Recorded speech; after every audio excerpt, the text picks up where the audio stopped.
to you guys today about the Glock 48 MOS. There's not much out on YouTube about it, so I'm here to bring you some more information about it. I'm not sponsored by Glock. I'm not sponsored by Blackhawk. I'm not sponsored by anybody. I'm new to this, so if you want to know more, see more gun reviews, I'm going to start doing them. It's my name's Steven Dixon. That's what I am on YouTube.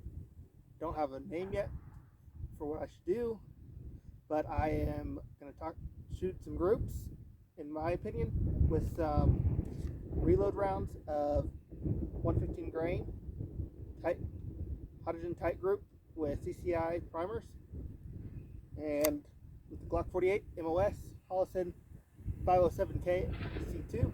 So here we go.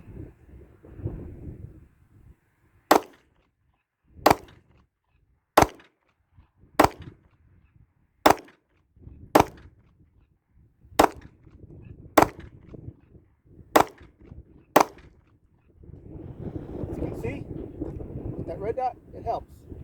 Haven't shot with the new iron sights yet. I should take it off, the holosun off, but I love it too much, so I'm gonna keep it that way. Holster I'm using is like I said, I'm not sponsored by Blackhawk. It's a Blackhawk t2c series compact holster. As you can tell, it fits in very well.